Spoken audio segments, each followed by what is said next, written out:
In today's video, I'm going to teach you how to add site language in Framer. Setting the correct language for your site is a small step that makes a big difference.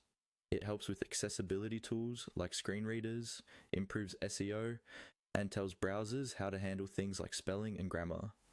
In Framer, this only takes a moment, but it's important to know exactly where to find the setting and how to apply it correctly. First, open the Framer project for the site or page where you want to set the language. From your Framer dashboard, click into your project as you normally would when you're editing your design or content.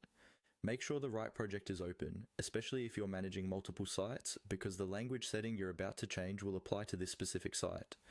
Once your project is open, look toward the upper right corner of the Framer interface.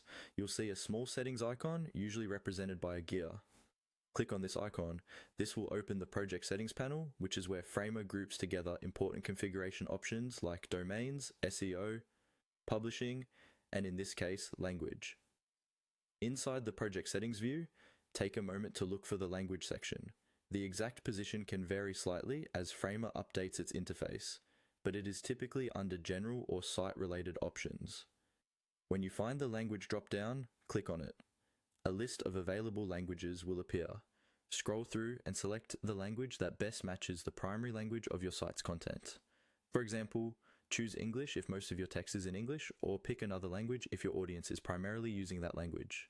Be intentional with this choice, because this setting communicates to browsers and search engines what language your site is meant to be read in.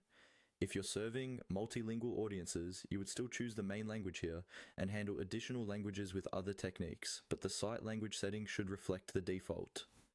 After selecting your language, don't forget to save your changes.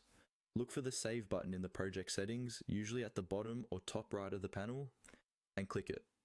Framer will apply your new language setting to the site. It's a good idea to publish or republish your site after this, and then open the live version to confirm everything is working as expected. And that's all you need to do.